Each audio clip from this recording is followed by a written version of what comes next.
त्यानंतर काही बडे मुद्दे। महायुती सरकारचं रिपोर्ट कार्ड मुख्यमंत्री आणि दोन्ही उपमुख्यमंत्र्यांनी आज सादर केलं। स्थगिती सरकार गेल्यानंतर आलेलं आमचं गतिमान सरकार असल्याचं फडणवीसांनी म्हणत टीका केली आहे विरोधकांवर। पुढचा मुद्दा, अमित शहा त्यागाबाबत काहीही बोलले नाही। राजकीय वर्तुळात ज्या चर्चा सुरू आहे तसं काही झालंच नाही। शिंदे फडणवीसांनी ती चर्चा मात्र फेटाळून लावली। पुढचा मुद्दा, राज्यपाल नियुक्त आमदारांवरून अजित पवारांच्या राष्ट्रवादीतली नाराजी उफाळून आली आहे। पंकज भुजबळांना आमदारकी दिल्यानं पुणे शहराध्यक्ष दीपक मानकरांच्या समर्थकांनी राजीनामास्त्र उगारलंय। राष्ट्रवादी काँग्रेसचे आमदार डॉक्टर राजेंद्र शिंगणेंचे घरवापसीचे संकेत मिळत आहेत। अजित पवारांची साथ सोडून शरद पवारांच्या पक्षात जाण्यासाठी शिंगणे प्रयत्नशील आहेत का? समर्थकांचा तरी तसाच आग्रह आहे। पुढचा मुद्दा आहे, मराठ्यांचं वाटोळं करणाऱ्यांना सोडणार नाही असं मनोज जरांगे पाटील यांनी इशारा दिलाय। लढणार की पाडणार यावर रविवारी घेणार निर्णय, हे त्यांनी जाहीर केलं। तर हे सगळे मुद्दे आपल्याला बघायचे आहेत, पण आज बडे मुद्देमध्ये आपल्या सोबत मंडळी मराठा आरक्षणाला कायम विरोध करणारे ॲडव्होकेट गुणरत्न सदावर्ते ऐन मोक्याच्या वेळी सुनावणीच्या वेळी गायब झाले। न्यायालयानं त्याबद्दल तीव्र नाराजी व्यक्त केली। ज्यांच्या विरोधामुळे ही सगळी सुनावणी सुरू झाली तेच सदावर्ते बिग बॉस मध्ये जाऊन बसले आणि त्यामुळे अनेक प्रश्न निर्माण झाले। सदावर्तेंची मराठा आरक्षणाबद्दलची भूमिका आता बदलली आहे का? सदावर्ते वरळीतून विधानसभा निवडणुकीच्या रिंगणात उतरणार असल्याची चर्चा राज्यभर आहे, त्या तथ्य आहे का?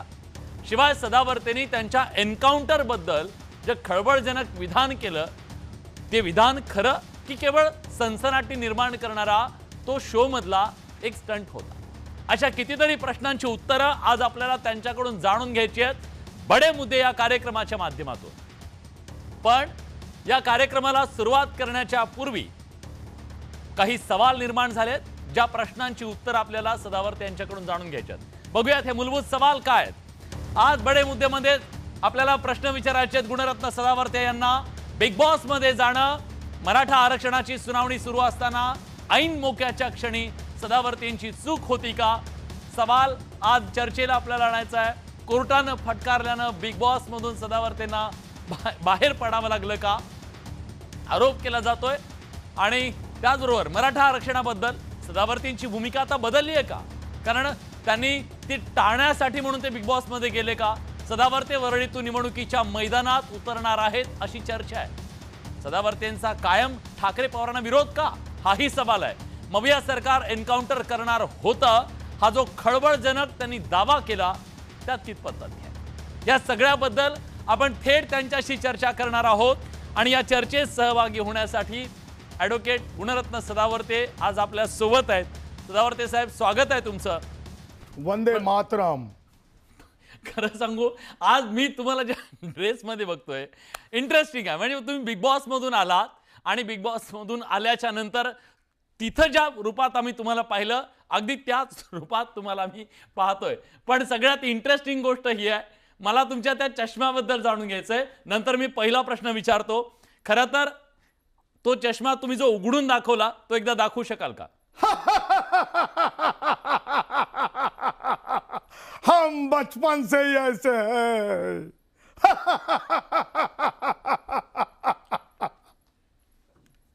तर हे आहेत गुणरत्न सदावर्ते, बिग बॉस मधून जाऊन आलेले आहेत। पण आज मात्र या स्टुडिओच्या माध्यमातून महाराष्ट्राच्या जनतेच्या मनातले काही सवाल आपल्याला विचारायचे आहेत। सदावर्ते साहेब, सवाल हा आहे, मराठा आरक्षणाच्या सगळ्या सुनावणीच्या दरम्यान ऐन मोक्याच्या क्षणी तुम्ही विरोध केला या सगळ्या आरक्षणाला। ऐन मोक्याच्या क्षणी तुम्ही का गैरहजर होतात? सगळ्यात चूक होती बिग बॉस मध्ये जाणं? सगळ्यात महत्त्वाची बाब अशी आहे की म्हणजे ते जी ओळ मी सांगत असतो कायम, चलो बुलावा आया है, कोर्ट ने बुलाया है, कानून के हाथ लंबे होते हैं, हे मलाही माहिती आहे, बिग बॉसलाही माहिती आहे, कलर्सलाही माहिती आहे। आणि ह्या सुनावणीच्या संदर्भानं अगोदरच ही माहिती देण्यात आलेली होती। ही माहिती अशी होती की 15 तारखेला हा ह्याच्यावर माझी भूमिका कोर्टात मांडायची होती. हम्म. परंतु माननीय न्यायालयाच्या एकूण ज्याला आपण म्हणतो टायमिंगच्या याच्यामध्ये टाइम टेबल्समध्ये ते 14 तारखेलाच इव्हिनिंग सेशनमध्ये मला यावं असं त्यांचं मत झालं. कारण 15 तारखेची पोस्टपाऊंड होणं वेगळी गोष्ट आहे, हा परंतु माझा रोल प्रिपाऊंड होत होता. बरं. आणि त्याच्यामुळे मी म्हणजे कोणत्याही सुनावणीला फाटा देणे किंवा मी तुम्ही टाळलेलं नाही. नाही नाही नाही नाही, अगदी डंक्या की चोट पे सांगतो, मी कधीही टाळत नाही. भूमिका माझी ठोकून रोखूनच असते. पण न्यायालयानं तुम्हाला फटकारल्याच्या नंतर तुम्हाला बिग बॉस सोडावं लागलं? नाही नाही नाही नाही नाही नाही, तुम्हाला सांगतो 14 तारखेलाच इव्हिनिंग मध्ये निघायचं होतं आणि ते शेड्यूल्ड होतं. निघायचं होतं म्हणजे त्यांनी काय अपमानित केलेलं नाहीये. आज नाराजी व्यक्त केली त्यांनी. नाही नाही, कोर्टाच्या बाबतीत जर सांगायचं झालं तर मी असं म्हणेल, म्हणजे माननीय न्यायालयाचा पूर्ण मान राखत कोर्टाने बिग बॉसचा उल्लेख केला. कदाचित कोर्टाला सुद्धा राहवलं नसेल की बिग बॉस आणि सदावर्तेचा उल्लेख करावं, आणि कोर्टाने तो उल्लेख केलेला आहे, परंतु तो काय आदेशामध्ये नाही आहे. आदेशामध्ये फक्त हेच म्हटलेलं आहे की सदावर्तेंची आर्ग्युमेंट राहिलेली आहे. याचा अर्थ सदावर्तेंची आर्ग्युमेंट संपलेली आहे असं न्यायालयाने म्हटलेलं नाही आहे. त्यामुळे मला हेच सांगायचं की मी माझ्या म्हणजे जे माझी आर्ग्युमेंट आहे त्या आर्ग्युमेंटमध्ये आणखीन सुद्धा तिथे माझा भाग संपलेला नाही आहे. म्हणजे तुम्हाला अजून सुद्धा आर्ग्युमेंट करायला मिळणार आहे असं तुमचं म्हणणं आहे? 100% नैसर्गिक न्यायाचा पार्ट आहे. आणि त्याही पुढे जाऊन की म्हणजे माझी भूमिका ही मी ह्यापूर्वी आर्ग्युमेंट करून विशद केलेली आहे. ह्यापुढे सुद्धा जेव्हा जेव्हा न्यायालय बोलेल तेव्हा तेव्हा मी ती विशद करेल. ठीक आहे. पण मराठा आरक्षणाची इतकी सगळी महत्वाची सुनावणी असताना, राज्यामध्ये निवडणूक असताना, आणि त्याचबरोबर याचं काय होईल, नेमका हा निर्णय निकाल काय लागेल याची उत्सुकता असताना तुम्ही तिथं नसणं हे एक प्रकारे तुमची भूमिका सौम्य झाली आरक्षणाच्या बद्दलची, अशा प्रकारची चर्चा सुरू झाली. त्या चर्चेत कितपत तथ्य आहे? नाही नाही, बघा म्हणजे मी तुम्हाला सांगतो, भूमिका ही संविधानिक आहे. मराठा भाऊ माझे आहेत, ते माझा श्वास आहेत.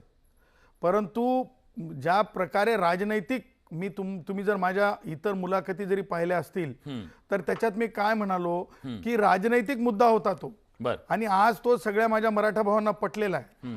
आणि त्याच्यामुळे त्याच्या बाबतीमध्ये वेगळं सांगण्याची गरजच नाही आहे. आणि मुद्दा म्हणजे माझ्या मनात सेन्सिटिव्हिटी कमी होणं किंवा ओव्हर एक्साइटेड होणं असा तो मुद्दा नाही. संविधानिक मुद्दे हे संविधानिक पद्धतीने जात असतात. ओव्हर एक्साइटेडनेसनी मोर्चे काढल्याने किंवा काहीतरी आपण म्हणजे ज्याला म्हणतो आपण जमेची बाजू घेतली का किंवा आपण शांत झालो का, असं त्या मुद्द्यांमध्ये नसतंय.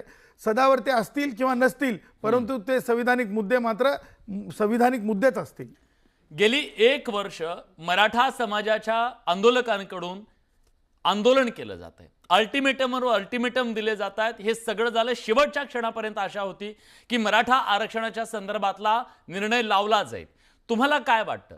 आचारसंहिता लागली पण निर्णय झाला नाही, का झाला नसेल? बघा, ह्याच्यासाठी महत्वाचे कारणीभूत कोण आहेत तर राष्ट्रवादी काँग्रेसचे वयोवृद्ध पुढारी शरद पवार.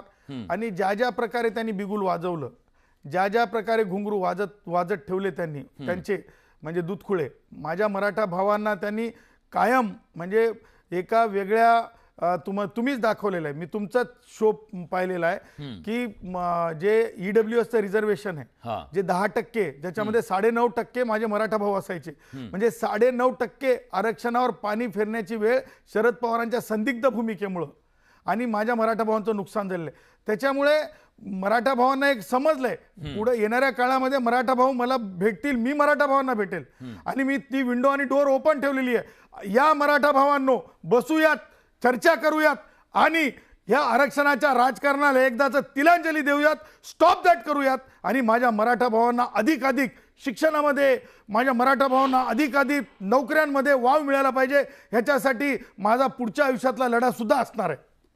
तुम्ही माघार घेऊ शकता, न्यायालयातून माघार घेऊ शकता? नाही, माघार शरद पवारांनी घ्यायची आहे, कारण त्यांनी चुकीचं राजकारण करून पेटवून ठेवलं, पोलिसांना क्षतिग्रस्त व्हावं लागलं. माझ्या मराठा भावांना त्यांच्या भूमिकेमुळं, अनेक संदिग्ध भूमिकेमुळे जीव जात असतात. त्या जीवांची जी किमिया आहे ती शरद पवार समजू शकत नाहीत. त्याच्यामुळे त्यांनी माफी मागावी, त्यांनी माघार घ्यावी. मी तर कष्टकऱ्यांची बोलीभाषा बोलतो, मी बिग बॉस मध्ये सुद्धा होतो, मी श्रमवीरांची बोलीभाषा बोलतो. शरद पवारांच्या शब्दामध्ये नौकरदार असतात आणि माननीय भारताचे लाडके पंतप्रधान मोदीजींच्या भाषेमध्ये श्रमवीर असतात. आणि श्रमवीरांची भाषा बोलणं हा कसूर नाही. जसं मोदीजी डंके की चोट पे म्हणतात, त्याच प्रकारे मी डंके की चोट पे मी आपलं मत मांडत असतो, बिग बॉस मध्ये मांडतो, आपल्या बड्या मुद्द्यामध्ये सुद्धा मांडतो आणि कायम शेवटचा श्वास असेपर्यंत मांडत राहणार. तुमचा राग का हे माहित नाही, पण शरद पवार आणि उद्धव ठाकरेंचं सरकार जाऊन आता 2.5 वर्ष झाली. मग 2.5 वर्षामध्ये आरक्षण मिळायला काय हरकत होती? लक्षात घ्या, मुद्दा आरक्षणाचा नाही, मुद्दा गलिच्छ राजकारणाचा आरक्षणाचा. एक लक्षात घ्या की कुठेतरी कुणाला तरी टार्गेट करायचं, वेठीस धरायचं, हा मुद्दा ऑफ सीझन मध्ये शरद पवारांनी कायम केला. आजही तुम्हाला सांगतो, आजही शरद पवारांच्या काळातील राजकारणाच्या, मी म्हणत नाही की ते 100% किती कारणीभूत आहेत, ते तपासाचा भाग आहे, परंतु दाऊद इब्राहिम आजही आपण विसरू शकत नाही, आजही बॉम्ब ब्लास्ट विसरू शकत नाही, आजही आपण गोवारींचा जो स्टॅम्पेड होऊन जे मृत्यू झाले होते ते विसरू शकत नाही, आजही आपण गौतम वाघमारेची नांदेडच्या शहादत नामांतरासाठी झालेली विसरू शकत नाही. त्यामुळे शरद पवारांच्या मुद्द्यांवर मी चर्चा करतो. शरद पवार वयोवृद्ध आहेत, मला माहिती आहे, त्या वयोवृद्ध आहेत म्हणून मी त्यांचा मान वयोवृद्ध पुढारी म्हणून ठेवत राहतो. तसंच उद्धवचं सुद्धा आहे. 124 कष्टकरी मरत होते, त्यावेळेस त्यांची मान दुखत होती. नंतर गलिच्छ राजकारणाची वेळ आली तेव्हा त्यांची मान एकदम कडक झाली आणि ते निघाले जालन्याकडे. त्याच्यामुळे ह्या लोकांची जी पॉलिसी आहे, यांना म्हणजे ज्या ताने बाळ आहेत, ज्या माझ्या तान्या छोट्या छोट्या भगिनी होत्या, त्यांच्या बाबतीत त्यांना गलिच्छ राजकारण करावं वाटलं. बंबई बंद करने के पीछे पड़े लेकिन डंके की चोट पे हमने बंबई चालू रखी क्योंकि बंबई पे राज संविधान के जरिए गुणरत्न करता है. हे मी दाखवून दिलं. ज्यांनी बंबई बंदची भाषा केली, मी बंबई चालूची भाषा केली.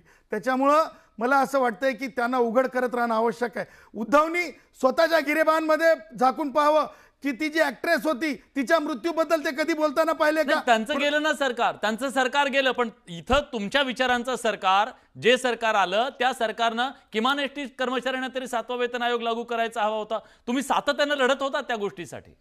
आजही तुम्हाला सांगतो, मागील दसरा मेळाव्याला आपण पाहिलं असेल की सन्माननीय मुख्यमंत्री एकनाथरावजी शिंदे साहेबांनी आझाद मैदानामध्ये खरोखर तिथूनच क्रांती घडली होती. त्याच आझाद मैदानामध्ये मागचा दसरा मेळावा झाला. महाराष्ट्रातल्या कानेकोपऱ्यातून आहेरीपासून सगळे एसटीतल्या कष्टकऱ्यांनी बसेस भरून भरून आले. त्यावेळेस मी बिग बॉसमध्ये होतो, त्याच्यामुळे सगळे एसटीतले कष्टकरी येऊ शकले नाही. परंतु एक मात्र गोष्ट नक्की की महाराष्ट्राला आगीत ढोकलण्याचं काम जेव्हा शरद पवारांच्या विचाराचे लोक आणि उद्धवच्या विचाराचे लोक करत होते, एसटीला बंद करून किंवा बॉम्बे बंद करून, महाराष्ट्र बंद करून, देश बंद करून, त्यावेळेस मात्र आम्ही आवाज उचलला. आणि 7व्या वेतन आयोगाच्या बाबतीमध्ये माननीय मुख्यमंत्री एकनाथरावजी शिंदे, माननीय उपमुख्यमंत्री देवेंद्रजी ज्या बैठकीला होते, म्हणजे सह्याद्री विश्रामगृहावर, तिथे देवेंद्रजींनी स्पष्टपणे सांगितलं की तुमचा मुद्दा नोंदवलेला आहे.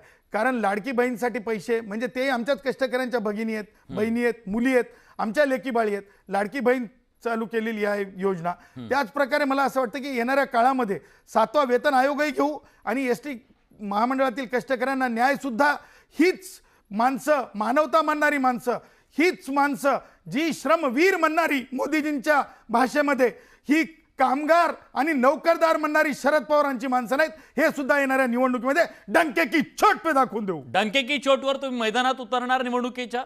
चर्चा अशी आहे की वरळीच्या विधानसभा मतदारसंघातून तुम्ही निवडणुकीची चाचपणी करताय, खरं? चुनाव लढेंगे, वर्ली में चुनाव जीतेंगे. कारण आदित्यची जी कारकीर्द आहे, महाविकास आघाडीचं जे काळकुट्ट रूप आहे, ते सगळ्या वरळीकरांना माहित आहे.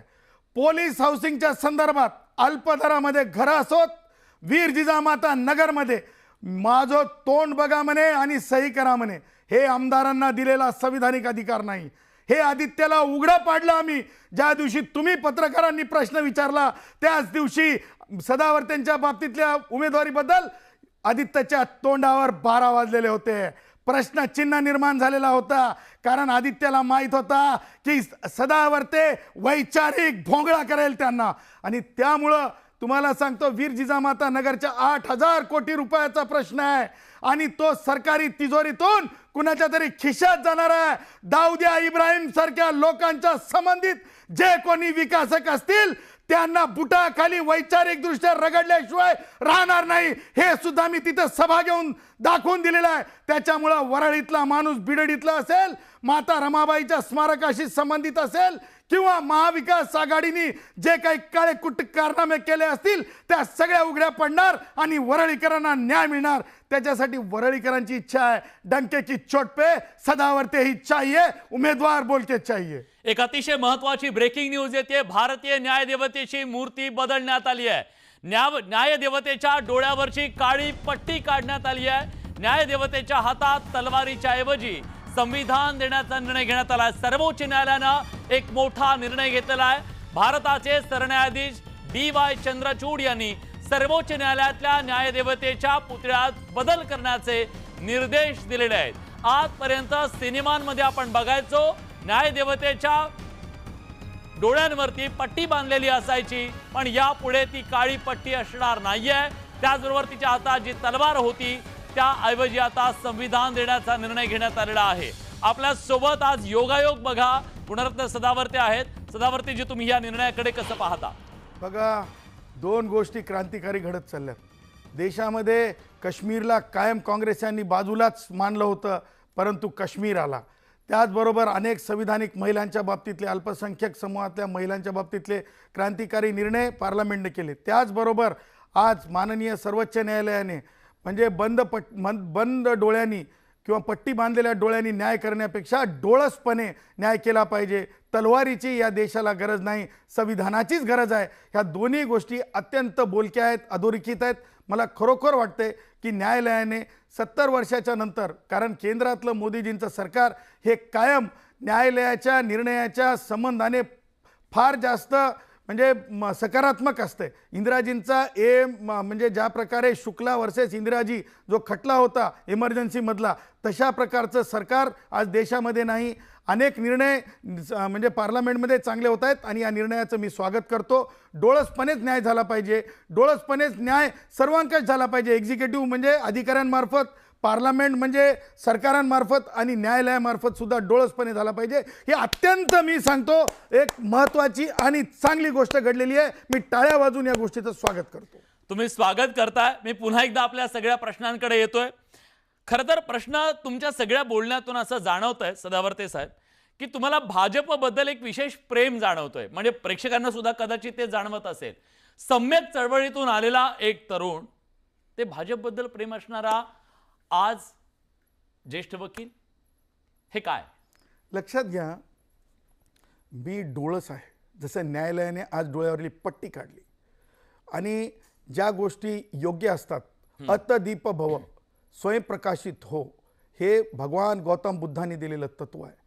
कुणीतरी म्हणतंय, काँग्रेसी म्हणतात अमुक भूत आहे, भूत आहे, वाईट आहे, वाईट आहे, चूक आहे, चूक आहे, खोटं आहे, खोटं आहे, तर मी काँग्रेसांचं मी कधी ऐकणार नाही. कारण काँग्रेसांनी तर म्हणजे नरेटिव्हच तयार केलेला होता बॅरिस्टर MK गांधीजींच्या पासून. तेव्हा देखील बॅरिस्टर MK गांधीजींनी भारतरत्न डॉक्टर बाबासाहेब आंबेडकरांची वैचारिक हत्या केली होती. आणि त्याच प्रकारे मोदीजींच्याच काळात आणि देवेंद्रजींच्याच काळात, माननीय मुख्यमंत्री एकनाथरावजीच्या शिंदे साहेबांच्याच काळामध्ये आपण बघितलं की आपण दीक्षाभूमी असो किंवा चैत्यभूमी असो, हा विकास आणि ह्याच काळामध्ये संविधानिक मुद्दे कशा प्रकारे मार्गी काढले, देश एकसंघ कसा करण्याचा म्हणजे मोठा प्रयत्न होत आहे. संविधान सुदृढ आहे, अत्यंत संविधान सगळ्यांच्या डोक्यात गेलं पाहिजे, संविधानानंच वागलं पाहिजे. हे सुद्धा एक कल्चर आहे. राष्ट्रीय स्वयंसेवक संघ आणि भगवान गौतम बुद्धांचे संघ याच्यामध्ये ज्या चांगल्या गोष्टी आहेत ते प्रत्येकाने स्वीकारल्या पाहिजेत. आणि म्हणून डोळसपणे भारतीय जनता पक्ष किंवा महायुती जी आहे ही सर्वांकश म्हणजे नेते रामदासजी आठवले साहेब असतील, ते सुद्धा रिपब्लिकन पार्टी ऑफ इंडियाचे राष्ट्रीय अध्यक्ष आहेत. मग ते काय डॉक्टर बाबासाहेब आंबेडकरांच्या चळवळीतूनच आलेले आहेत. तसंच अनेक देश पातळीवरील म्हणजे चिराग पासवान जी असतील, असं नाही आहे की डोळसपणे आता विचार होत नाही. काँग्रेसांनी घातलेली भीती आता तिलांजली गेलेली आहे, मातीत मिसळलेली आहे. आणि येणाऱ्या काळात हे काँग्रेसी विचार जसं गाजर गवताप्रमाणे आहेत, ते कोणत्याच कामाचे नसतात. ते पूर्णतः समूळ नष्ट करण्यासाठी महायुती किंवा महायुतीच्या विचारांचे पक्ष या देशात आवश्यक आहेत असा मी मानणार आहे आणि मग डंक्याची चोट मानणार आहे. सदावर्तेनं तिकीट कोण देत आहे? तुमची कुणासोबत चर्चा झाली आहे? तुम्ही कुणाकडे तिकीट मागितलंय? महाविकास आघाडी सोबत मरून जाईल. मी कधीच महाविकास आघाडीचा विचार करू शकत नाही. महायुती या देशामधली गरज आहे. या देशाच्या महाराष्ट्राच्या कानाकोपऱ्यात महिलांचा विकास असेल किंवा देशाच्या सर्वांकष विकास असेल, त्याच्यासाठी महायुतीच गरजेची आहे. आणि म्हणून महायुतीसह त्यांच्या विचाराच्या पक्ष म्हणजे महाविकास आघाडीला विरोध करणाऱ्या पैकी मला नक्की उमेदवारी असेल, कारण ही लोकांची इच्छा आहे. या पब्लिक आहे, या पब्लिक सब जानती है. आणि त्याच्यामुळे डंके की चोट पे महाविकास आघाडीचा जो आदित्य आहे बालिश आहे. कारण आतापर्यंत तो कधी सुद्धा सामान्यांच्या पर्यंत पोहोचू शकला नाही, या अर्थानं मी म्हणत आहे. वरळीतून तुम्हाला तिकीट कोण देणार? भाजप देणार, शिवसेना देणार की राष्ट्रवादी? कोण देणार? कोणाशी मी तुमची चर्चा तुम्हाला चालू आहे? सांगतो, महायुती मोठा घटक आहे आणि महायुतीतून महाविकास आघाडीला पाणी पाजणारा मी महायुतीच्या विचाराचा माणूस आहे. मागची हिस्ट्री जॉग्राफी जर बघितली तर, आणि आता मराठा प्रश्न सुद्धा मीच सोडवून देईल ही मी खात्री डंक्याची चोट पे देतो. मराठा भावांना न्याय देईल मी. तुम्ही सोडवणार? हो. कसा सोडवणार? बघा, येणारा काळ आगे आगे देखो. एकाच डिबेटमध्ये बडे मुद्दे संपणार नाहीत. येणाऱ्या काळात निवडणुकीच्या नंतर ज्या वेळेस मी आमदार होईल त्यावेळेस सुद्धा मराठा भावांचा प्रश्न जे आहे, जो ऐरणीवरला आहे, जो कष्टकरी मराठा भावांचा विषय, त्या सगळ्या प्रश्नांना मी सोडवणूक करेल, हे मी डंक्याची चोट पे सांगतो. तुम्ही बिग बॉस मध्ये असताना एक अतिशय गंभीर असा आरोप केला, दावा केला की तुमचा एन्काउंटर करण्याचा प्रयत्न होता आणि तो प्रयत्न झालेला होता. हा आरोप खरंच त्यात तथ्य आहे? असं काही घडलं होतं की केवळ सनसनाटी निर्माण करणारा तो एक दावा होता? काय घडलं होतं महाराष्ट्राला कळलं पाहिजे. मला असं वाटतंय की ज्येष्ठ संपादकांपैकी वय जरी कमी असलं तरी बडे साहेब, आपण जेवढं आकलन आहे, आपलं जेवढं चिंतन आहे, हे मी आपल्याला मानणाऱ्यांपैकी आहे. मी डंके की चोट पे सत्य बोलून जात असतो. शो संपल्याच्या नंतर उद्या बंबई बंद होऊ देत नाही, हे सुद्धा मी आपल्याला सांगून गेलेला व्यक्ती आहे. तुम्हाला मी सांगतो, एकदा नाही माझं त्यावेळेस 2दा एन्काउंटर होत होतं. तुम्हाला मी अत्यंत नम्रपणे सांगतो, सनसनाटी देण्याची गरज नाही आहे, ही फॅक्ट आहे. जेव्हा चौकशी होईल तुम्हाला सांगतो. मला ज्या वेळेस म्हणजे पश्चिम महाराष्ट्रामध्ये पहिल्यांदा एका जेलला नेत होते कस्टडीसाठी, त्यावेळेस दुसऱ्या माध्यमाचं नाव घेऊ नये, परंतु एका माध्यमाची गाडी 1-2 किलोमीटरवर होती. तुम्ही मला 2 गोष्टी सांगा की जेव्हा तुम्ही आरोपीला कस्टडीत घेऊन जात असता त्यावेळेस एकतर जर तुम्हाला लघवी जरी करायची असेल तर तुम्हाला एखाद्या पोलीस स्टेशनमध्ये थांबावं लागतं. चहा जरी प्यायचा असेल तुम्हाला तर पोलीस स्टेशनच्या प्रांगणात थांबावं लागतं. परंतु त्यावेळेस असं घडलं की म्हणजे पुन्हा पास झाल्याच्या नंतर म्हणजे जिथे स्मशान शांतता म्हणता येईल अशा ठिकाणी अचानकपणे गाडी रोडवरून खाली उतरते. बंद पडलेली तुटलेली फुटलेली हॉटेल, तिथे अचानक गाडी जाऊन थांबते. मला सांगा, ते मी मानेल की तुम्हाला कोइन्सिडेंट आहे, तुम्हाला खूपच जोरात लघवी आली, कारण शरद पवारांची त्यावेळेस सरकार होती, कधी कुणी लघुशंका करावी हे सुद्धा जर तेच ठरवत होते, ते मला म्हणजे चौकशीचा पार्ट आहे हे नक्की व्ह्यूअर्स समजतील. तुम्हाला सांगतो, तिथे गेल्याच्यानंतर सिनियर इन्स्पेक्टर रँकचे स्वतःला नंतर इंट्रोड्यूस करून दिलेले म्हणजे वर्दीमध्ये नसलेले काही पोलीस अधिकारी तिथं होते. आणि मला सांगा, तो कोइन्सिडेंट तर असू शकत नाही, तो ब्रेक प्लेस तर असू शकत नाही, ते चालू हॉटेल नाही आहे. आणि तेवढ्यामध्ये माझ्या लक्षात येते, कारण म्हणजे अनेक खटल्यांमध्ये जयश्री पाटील ही underworld terrorism, cross border terrorism आणि मानवाधिकारामध्ये संशोधन अधिकारी राहिलेली होती. लक्षात आलं की हे काहीतरी हे आता अघटित नाही, घटित घडवण्याच्या भानगडीत आहेत. आणि त्यावेळेस माझी नजर रोड साईडला होती. मला माहिती होतं की एका खाजगी वृत्तवाहिनीची गाडी मला कव्हर करत आहे आणि ते मला हे लक्षात आलेलं होतं किती किलोमीटर आहे, कारण मी मोजणी करत होतो, अर्थमॅटिक करत होतो. आणि ते मला म्हणत होते की तुम्ही बाथरूममध्ये जा, तुटल्या फुटलेल्या जिथं लाईट नाही काही नाही. मी म्हणालो की मला लघुशंका आलेली नाही. ते मला म्हणाले की आपण चहा मागवून घेऊ. ते मला हेवायमध्ये टाकण्याच्या भानगडीत होते. म्हणजे मी काहीतरी लघवीला म्हणून रानात जाताना मी पळून चाललो असा सीन निर्माण करावा, किंवा मी खिडकीतून उडी मारत आहे किंवा काहीतरी आणि त्या माध्यमातून ते माझी हत्या करत होते, करण्याचा सगळा कट होता हे माझ्या लक्षात आला होता. परंतु डंक्या की चोट पे सांगतो, जे कष्टकऱ्यांची, देहाडी मजुरांची, फुटपाथी भावांची जे भाषा करतात, जे ड्रायव्हर साहेबांची, कंडक्टर साहेबांची, एसटी महामंडळातील भाषा करतात, त्यांना ईश्वर सुद्धा साथ देत आहे, संविधान सुद्धा रक्षण करत आहे. तेवढ्यामध्येच त्या खाजगी वृत्तवाहिनीची गाडी दिसते आणि पटकन ती गाडी लक्षात येते की अरे रोडमधून गाडी कशी काय खाली गेलेली, आणि तो पत्रकार जसाच खाली येतो, माझी खाजगी गाडी सुद्धा त्याच्या मागून येते. फैजल नावाचा त्याच्यात व्यक्ती असतो माझा, आणि तिथे त्यांचे जे मनसुबे असतात ते थांबलेले असतात.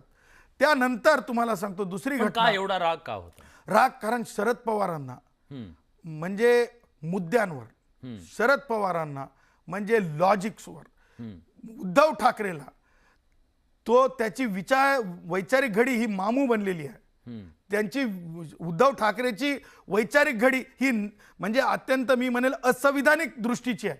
उद्धव ठाकरे एक नापास माणूस आहे, आणि ह्या सगळ्या गोष्टी मी आझाद मैदानातून आझाद करत होतो. त्यानंतर माननीय मुख्यमंत्री एकनाथरावजी शिंदेंनी ती आझादी पुढे नेली, त्यामुळे ह्या सगळ्या गोष्टींचा राग होता. दुसऱ्या वेळेस पुण्याचे एक स्वतंत्र करण्यामध्ये तुमचाही सहभाग होता का? नाही, कारण पब्लिक की आवाज होतो.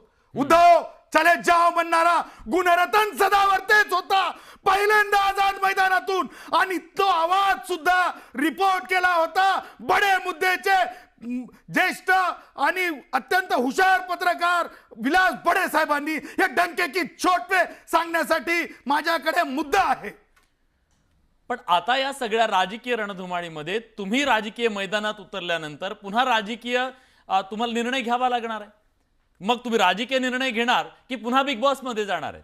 कारण चर्चा अशी आहे की बिग बॉस मधून तुम्ही गेल्यापासून लोकांचं, प्रेक्षकांचं मन रमत नाही असं म्हणतायत, तुम्ही पाहिजेत म्हणतायत. निवडणूक आहे, इकडे आड इकडे विरास आहे तुमच्यासाठी? नाही, वीरही नाही आणि तुम्हाला सांगतो आडही नाही. लक्षात ठेवा, मुद्दा असा आहे की जे कलर्स चॅनल आहे ते अत्यंत चांगले चॅनल आहे. तेथील अधिकारी अत्यंत म्हणजे खूप चांगले आहेत, आणि तुम्हाला सांगतो मी अगोदरच सांगितलेलं आहे की माझ्या ज्या एंगेजमेंट्स आहेत त्या एंगेजमेंट्स प्रमाणेच मी येऊ शकतो, मग न्यायालयीन विषय असतील किंवा जे काही महत्त्वाचे गोष्टी असतील. त्यामुळं तुम्ही जाणार आहेत की नाही? मी सस्पेन्स आहे त्याच्याबद्दल. पहिली तो चुनाव आणि त्याच्यानंतर मग एंटरटेनमेंट. त्याच्यामुळे मी आत्ता आज तारखेला निवडणूक, न्यायालयातील विषय आणि बिग बॉस, कारण बिग बॉसनी मला आंतरराष्ट्रीय फेम दिला, आंतरराष्ट्रीय राष्ट्रीय स्तरावर मला त्यांनी नेलं. फेम दिलं याच्याबद्दल कुठलंही दुमत नाही, पण तुम्ही जे ते बोललात ना, ते हम डाकू के खानदान, हे ते काय होतं, म्हणजे काय त्याचा रेफरन्स काय? हे न्यूज 18 लोकमत विचारताय.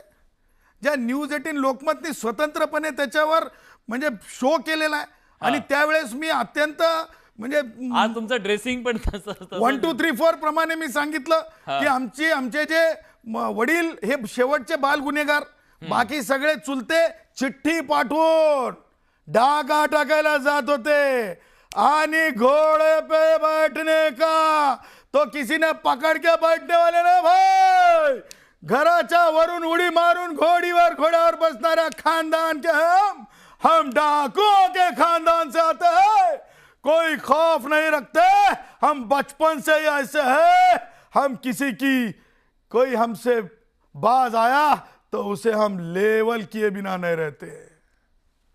तुमचा प्रवास आता सिने इंडस्ट्रीकडे सुरू झाला असं मानायचं? हे पहा, कला क्षेत्राला मी फार महान समजतो, म्हणूनच मी बिग बॉस मधून आल्यानंतर मी सांगितलं की बॉलिवूड जे आहे हे म्हणजे उभं करण्यामध्ये म्हणजे कपूर फॅमिलीपासून ते सगळ्यांनी हातभार लावलेला आहे. तेव्हा अंडरवर्ल्ड पासून दुरी ठेवली पाहिजे बॉलिवूडच्या हिरो म्हणजे जे काही कलाकार आहेत, कारण अंडरवर्ल्डनी एक काळ म्हणजे मोठ्या मोठ्या कलाकारांना मी जसं म्हणजे काय म्हणतात ते जेलवारी केली होती, जेल यात्रा केली होती, तशी अनेक कलाकारांना करावी लागली. आणि ते जे दडपण कलाकारांवर आहे ते दडपण राहू नये हे पाहिलं. आणि तुम्हाला सांगतो, जर म्हणजे तुम्हाला माहिती सांगतो मी साहित्य म्हणजे अखिल भारतीय साहित्य परिषद असेल त्याच्यातले मुद्दे असतील, चपळगावकर साहेबांच्या विरोधातली भूमिका असेल, डोईफुडे साहेबांसोबतची साथ असेल अखिल भारतीय साहित्य परिषदेमधली, म्हणजे इव्हन चपळगावकर साहेबांच्या घरामधून आम्हाला अटक केलेली होती कारण त्यांचं 2 मतदारसंघात नाव होतं. 2 मतदारसंघात साहित्य परिषदेमध्ये हा माझा इतिहास आहे. नाही तो इतिहास आहे, पण आता या बिग बॉस मध्ये एक कॉन्ट्रोवर्सी सुद्धा होती. पेटानं आक्षेप घेतला गाढवावरती, तुम्हाला योग्य वाटतं तो? एक लक्षात घ्या की कायदेशीर ज्या गोष्टी आहेत ते कायदेशीर सोडवल्या जातील. त्याच्यामुळे मला असं वाटतंय की कायदेशीर गोष्टींवर न्यूज चॅनलवर बोलणं अत्यंत म्हणजे योग्य असणार नाही. टाइम विल टेल की what is wrong, what is right. पण तुमचं प्रेम आहे त्याच्याबद्दल, ते काय बघा माझी की तुम्ही मुद्दाम घेऊन गेला होता? कारण लक्षात घ्या, तुम्हाला सांगतो अर्धसत्य गोष्टी बोलण्यात चर्चा करण्यात काही पॉइंट नाही. ते येणारा काळच सांगेल की कुणाचा प्राणी आहे आणि काय प्राणी आहे, त्याच्यामुळे मी बोलणं योग्य नाही. ठीक आहे, कदाचित तो प्राणी आहे की नाही ते सुद्धा येणाऱ्या काळाचा प्रश्न येतो. ठीक आहे, धन्यवाद. तुम्ही न्यूज 18 लोकमतशी बोललात त्याबद्दल.